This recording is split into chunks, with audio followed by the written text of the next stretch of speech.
हाँ जी, तो नेक्स्ट हम जो टॉपिक पढ़ने वाले हैं वो है mutation and the genetic code. The relationship between the gene and the DNA are best understood by the mutation studies. You have studied about the mutation and its effect in chapter 5. Effect of large deletion या rearrangement in a segment of DNA are easy to comprehend. It may result in the loss or gain of a gene or and so a function.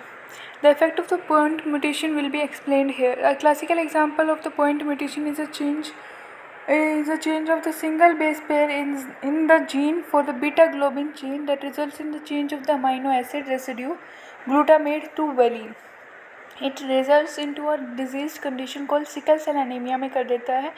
Effect of point mutation that inserts or deletes a base in a structural gene can be best understood by the following example. ठीक है, अगर मान लो यहाँ पे Ram has red cap, यहाँ पे मान लो एक जो है हम ऐड कर देते हैं बी. ठीक है, तो उससे पूरा चेंज हो जाएगा. Similarly, if now we insert two letters at the same place by insert the same exercise can be performed. The conclusion from the above exercise is very obvious. Insertion or deletion of one or two bases जो है changes the reading frame from the point of insertion or deletion. However, such mutations are referred to as frame shift insertion. इनको बोलते हैं frame shift insertion या फिर deletion mutation. Frame shift insertion बोलते हैं या फिर डिलीशन म्यूटेशन बोलते हैं. इंसर्शन और डिलीशन ऑफ 3 और इट्स मल्टीपल बेसिस इंसर्ट और डिलीट इन वन और मल्टीपल कोडोन, हेंस वन और multiple amino acids and the reading frame remains unaltered from the that point onwards. ठीक है, नेक्स्ट हम बात करते हैं tRNA द एडेप्टर मोलिक्यूल के. From the very beginning of the proposition of the code it was clear to Francis Crick that there has to be a mechanism to read the code and also to link it to the amino acids because amino acids have no structural speciality to read the code uniquely. He postulated the presence of an adapter molecule that would on one hand read the code and on the other hand would bind to the specific amino acid. The tRNA then called as sRNA यानी soluble RNA was known before the genetic code was postulated. However, its role as a adapter molecule जो है वो assign किया गया much later.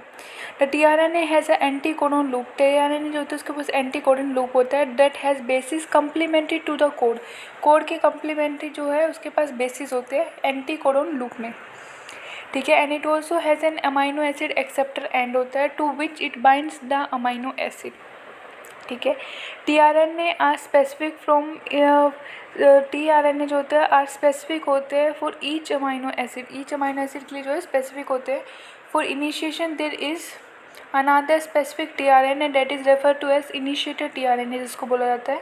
There are no tRNA for the stop codon. ठीक है, figure जो ऊपर फिगर है वो शो कर रहा है secondary structure of the tRNA has been depicted that looks like clover leaf, जो कि किसकी तरह दिखता है, क्लोवर लीफ की तरह दिखता है. Secondary structure of the tRNA has been depicted that looks like clover leaf की तरह दिखता है. ठीक है, in actual structure the tRNA is a compact. Actual structure में tRNA जो होता है कॉम्पैक्ट मॉलिक्यूल होता है which looks like inverted L. ठीक है, ये वाला जो है हमें स्ट्रक्चर दिखा रखा है tRNA एडेप्टर मॉलिक्यूल का. ठीक है, यहाँ पे जो है 5 डैश एंड है, यहाँ पे 3 डैश एंड है. ठीक है, यहाँ पे जो है अमाइनो एसिड जुड़ रहा है, ये tRNA. यहाँ पे एंटीकोडोन लूप है, यहाँ पे कॉम्प्लीमेंट्री बेसिस है, यहाँ पे ये कोडोन है. ठीक है, यहाँ पे 5 डैश है. अगर मान लो यहाँ पे AGU प्रेजेंट है तो सीरीन जुड़ेगा, UAC है तो टेरिन जुड़ेगा, ऐसे जुड़ता है. 5 डैश टू 3 डैश एंड है. ठीक है, कोडोन mRNA, ये वाला mRNA है, ये कोडोन्स है, ये एंटीकोडोन है. ठीक है, ये tRNA, ये 5 डैश एंड 3 डैश एंड पे जो है अमाइनो एसिड जुड़े हुए. ठीक है, नेक्स्ट हम बात करते हैं ट्रांसलेशन के बारे में. Translation refers to a process of polymerisation of amino acid to form a polypeptide. The order and the sequence of amino acid are defined by the sequence of the bases in the mRNA. The amino acids are joined by a bond which is known as peptide bond. Formation of a peptide bond requires energy. Therefore, in the first phase itself, amino acids are activated in the presence of ATP and linked to their cognate tRNA, a process commonly called as charging of tRNA or amino acylation of the tRNA to be more specific.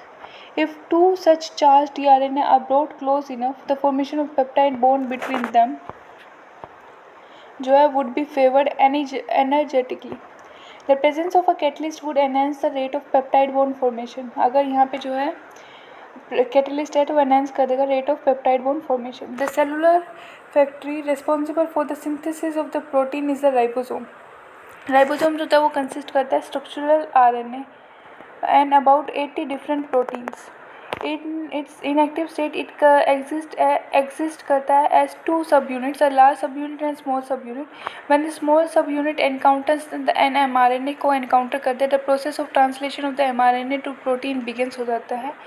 There are two sites in the large subunit for the subsequent amino acid to bind to and thus be close enough to each other for the formation of peptide bond. The ribosome जो होते हैं also act करता है as a catalyst, यानी 23S rRNA in bacteria is an enzyme. 23S rRNA जो होता है in bacteria जो होता है enzyme होता है ribozyme for the formation of peptide bond. A translational unit is in mRNA. Translational unit in mRNA की बात करें, इस sequence होता है RNA की that is flanked by the start codon यानी कि AUG and the stop codon and code for the polypeptide. mRNA जो होता है also has some additional sequences that are not translated and are referred to as untranslated region यानी UTR. UTR present at both 5' and यानी before start codon and at 3' and after stop codon. They are required for the efficient translation process. For initiation, the ribosomes bind to the mRNA at the start codon यानी AUG that is recognized only by the initiator tRNA. The ribosomes proceeds to the elongation phase of the protein synthesis. During this stage, the complexes composed of an amino acid linked to the tRNA sequentially bind to the appropriate codon in mRNA by forming complementary base pair with the tRNA anticodon. The ribosomes move from the codon to codon along the mRNA. The amino acids are added one by one, translated into the polypeptide sequences detected by the DNA and represented by the mRNA. At the end, a release factor binds to the stop codon, terminating translation and releasing the complete polypeptide from the ribosome. Next is regulation of the gene expression. Regulation of gene expression refers to a very broad term that may occur at various levels. Considering that the gene expression results in the formation of the polypeptide, it can be regulated at several levels. In eukaryotes, regulation could be exerted at transcriptional level यानी formation of primary transcript के level पे, processing level यानी regulation of splicing पे, transport of mRNA from nucleus to cytoplasm या फिर translational level पे.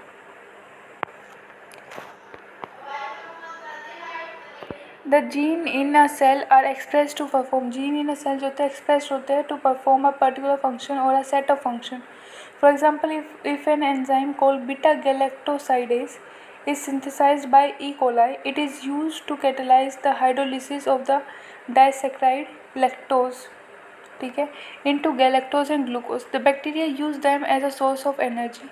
Hence, if the bacteria do not have lactose around them to be utilized for the energy source, they would no longer require the synthesis of the enzyme beta-galactosidase. Therefore, in simple term, it is the metabolic, physiological या environmental condition होता है that regulate the expression of the gene.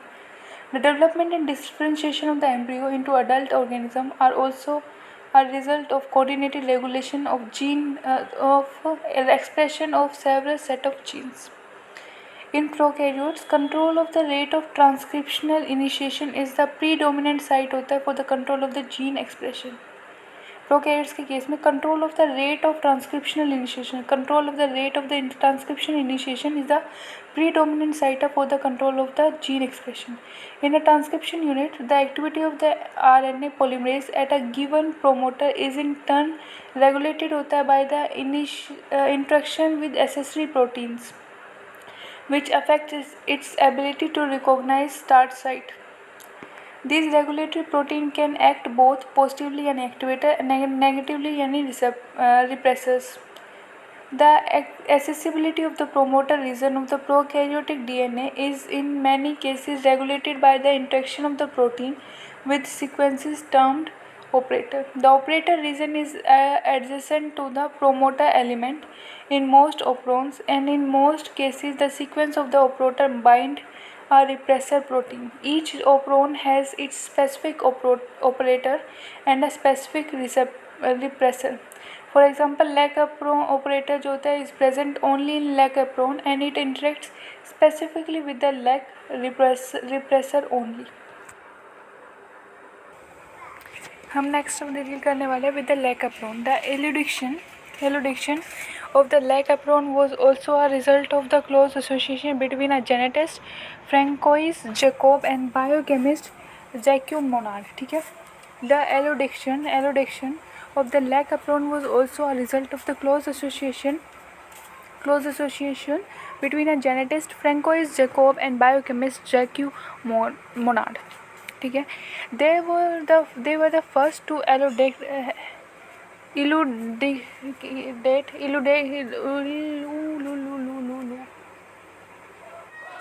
ये जो थे first थे to elucidate a transcriptionally regulated system. Elucidate किया था इन्होंने, एलुकिडेट किया था एक ट्रांसक्रिप्शनली रेगुलेटेड सिस्टम को इन लैक अप्रोन. यहाँ पे लैक जो होता है रेफर करता है to the lactose. Polycistronic structural gene जो है, पॉलीसिस्टोनिक स्ट्रक्चरल जीन जो है is regulated by a common promoter and regulatory gene. Such arrangement is very common in the bacteria and is referred to as operon. To name a few such example जैसे कि lac operon, trp operon, operon, ara operon, his operon, val operon etcetera. Lac operon जो होता है वो consist करता है of one regulatory gene यानी कि the I gene. Here the term I जो होता है वो does not refer to the inducer, rather it is derive from the word inhibitor. ये डिराइव हुआ है फ्रॉम द वर्ड इनहिबिटर से. And 3 structural gene. ठीक है. यहाँ पे जो है लैक एप्रोन जो होता है कंसिस्ट करता है एक रेगुलेटरी जीन आई जीन. ठीक है. आई जीन जो है वो डिराइव हुआ है इनहिबिटर से. यहाँ पे इंड्यूसर नहीं है, आई का मतलब इंड्यूसर नहीं है, ये क्या है रेगुलेटरी जीन है. आई जो है रेगुलेटरी जीन है. ठीक है. एंड 3 स्ट्रक्चरल जीन्स है ZYA. द आई जीन जो होता है वो कोड करता है for the repressor of the lac operon. Lac operon का जो रिप्रेसर होता है उसके लिए कोड करता है आई जीन. द जेड जीन जो होता है वो कोड करता है for the beta galactosidase, beta गैल जिसको बोलते हैं, विच इज़ प्राइमरी रिस्पॉन्सिबल होता है for the hydrolysis of the disaccharide lactose into the monomeric unit galactose and glucose. The Y gene जो होता है वो कोड करता है for the permease which increases the permeability of the cell to the beta galactosides, जो कि beta गैलेक्टोसाइड्स के लिए जो है सेल की परमिएबिलिटी को इंक्रीज कर देता है. ठीक है. द ए जीन जो होता है वो कोड करता है फॉर द ट्रांस एसिटाइलेज, वो कोड करता है फॉर द ट्रांस एसिटाइलेज. ठीक है. Hence all the 3 gene products in the lac apron are required for the metabolism of lactose. In most other operons की बात करें as well, the gene present in the operon are needed together to function in a same or related metabolic pathway. ठीक है. Next हम बात करते हैं,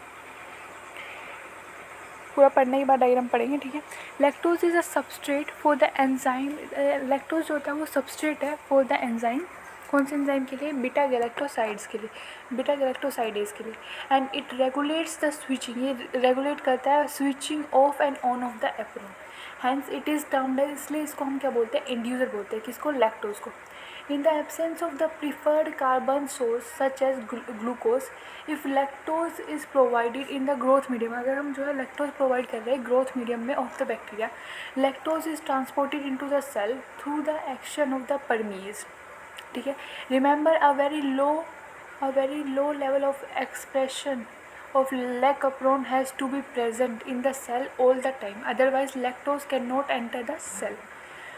The lactose then induces the operon in the following manner. और फिर जो है lactose होता है वो इंड्यूस करता है operon को following manner में. सबसे पहले the repressor of the operon is synthesized all the time न्यूटिवली continuously from the I gene. I gene से जो है कंटिन्यूसली क्या बनता रहता है, रेप्रेसर बनता रहता है of the operon. The repressor जो होता है, रिप्रेसर प्रोटीन बाइंड कर जाता है to the operator region of the operon. Operator region of the operon से बाइंड कर जाता है और प्रिवेंट करता है RNA polymerase from, RNA polymerase को प्रिवेंट करता है फ्रॉम ट्रांसक्राइबिंग द ओप्रोन, वो ओप्रोन को ट्रांसक्राइब ना करे। इन अगर प्रेजेंस है इंड्यूसर की जैसे कि लैक्टोज या एलोलैक्टोज, तो रिप्रेसर इज इनएक्टिवेटेड। रिप्रेसर जो होता है वो इनएक्टिवेट हो जाता है by interaction with the inducer. Repressor inactivate हो जाता है by interaction with the inducer. Inducer से इंट्रैक्शन कर लेता है और इनएक्टिवेट हो जाता है। इसकी वजह से जो है this allows the RNA polymerase access to the promoter and transcription proceed. वो प्रोमोटर तक चला जाता है कौन, आरएनए पॉलीमरेज, और जो है ट्रांसक्रिप्शन जो होता है प्रोसीड कर जाता है। Essentially, regulation of the lac apron can also be visualized as regulation of the enzyme synthesis by its substrate. Remember, glucose or galactose cannot act as inducer for the lac apron. ठीक है, regulation of the lac operon by repressor is refer to as negative regulation बोला जाता है। Lac operon is under the control of the positive regulation as well, but it is beyond the scope of the discussion at this level. ठीक है, अब हम एक बार diagram देख लेते हैं। यहाँ पे लैक एप्रोन का डायग्राम दे रखा है।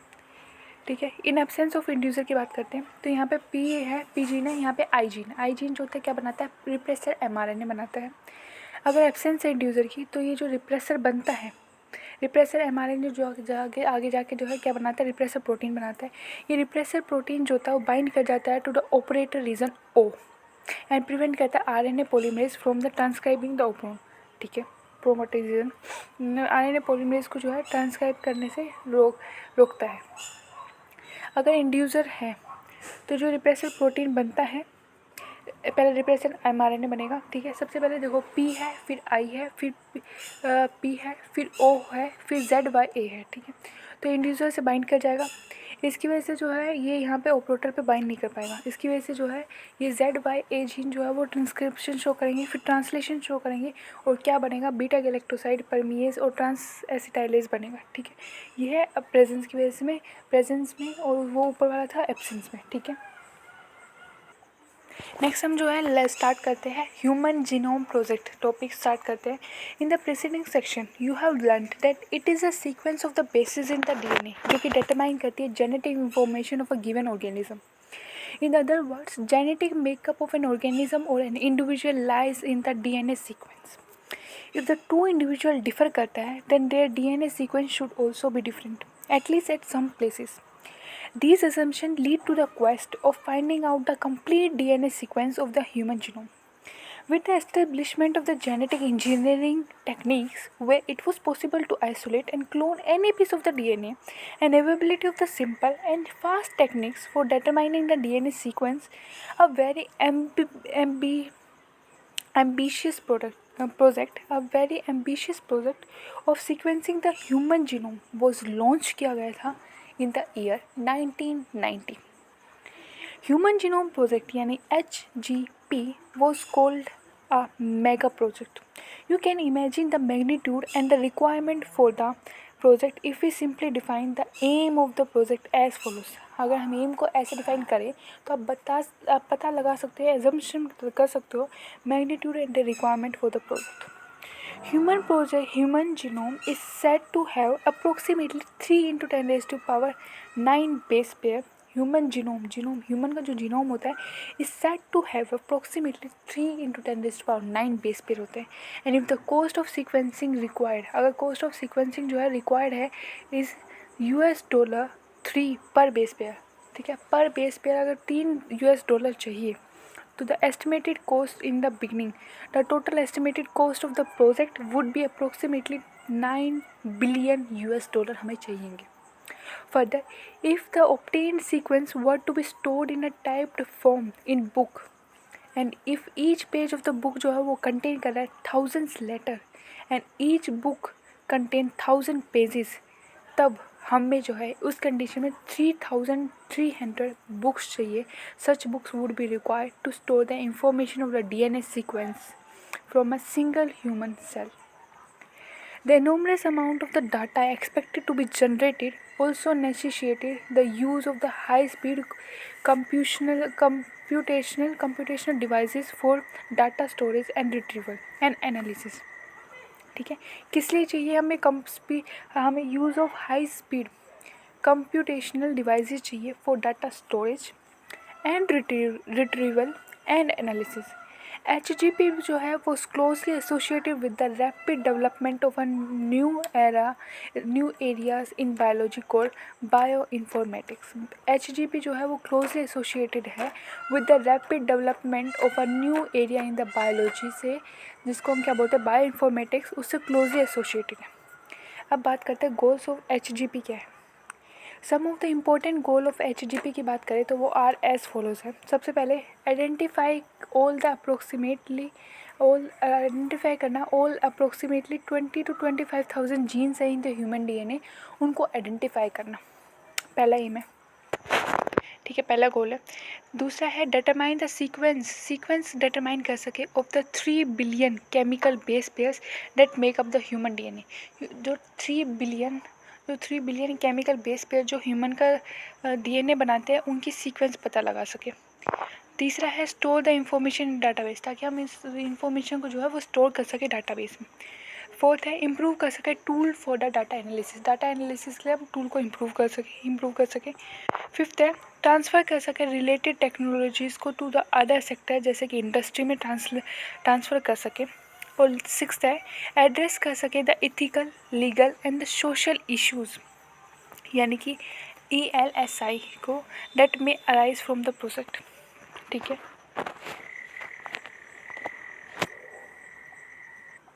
ठीक है. The human genome project was a 13-year project है, जो 13-year प्रोजेक्ट था जो कि कोऑर्डिनेट हुआ था by the US department of energy and the national institute of the health. During the early year of the HGP, the Wellcome Trust यानी UK became a major partner. Additional contribution came from the Japan, France, Germany, China and others. इनसे भी जो है contribution आया. The project was completed in the 2003. Project जो है वो complete हुआ 2003 में. Knowledge about the effects of the DNA variation among individual can lead to the evolutionary new ways to diagnose, treat and someday prevent the thousands of disorders that affect human beings.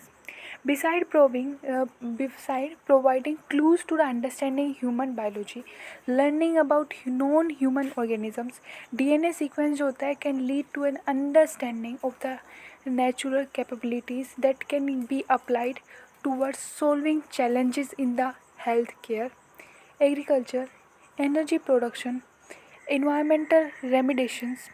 Many non-human models organisms such as bacteria, yeast, Knorr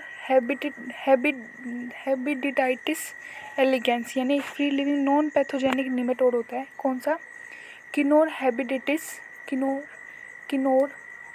हैबिडिटिस elegans एक free living non pathogenic nematode है. Drosophila fruit fly, plants जैसे कि rice and एराबिडोपिस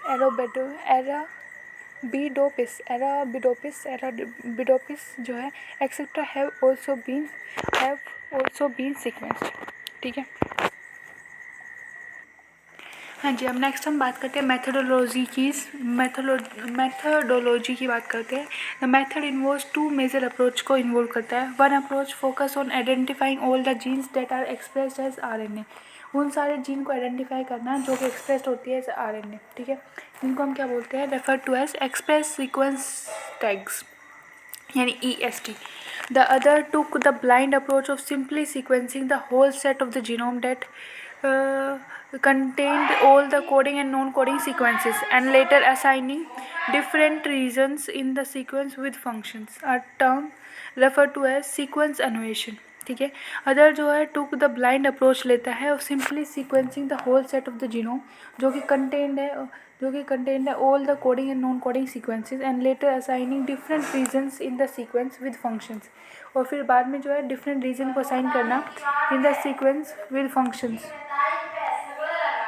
are termed to as के मम्मी different region in the sequence with functions. A term refer to है जिसको हम क्या बोलते हैं, सीक्वेंस एनोएशन बोलते हैं, ठीक है। For sequencing the total DNA from a cell is isolated. पूरे total DNA को जो है from the cell is isolated and converted into random fragments of relatively smaller size. Recall. हाँ जी, तो हम लोग बोल रहे थे कि sequencing the total DNA from the cell is For sequencing, the total DNA from the cell is isolated and converted into random fragments of relatively smaller size. Bracket में recall DNA is very long polymer and there are technical limitation होते हैं in sequencing very long piece of DNA, ठीक है, ये bracket में था। फिर इसके बाद है and cloned in suitable host, clone कर लिया जाता है in suitable host using specialised vectors, ठीक है। The cloning resulted into amplification of each piece of the DNA fragment so that it subsequently could be sequenced with ease. The commonly used hosts were bacteria and yeast and the vectors were called as BAC यानी कि bacteria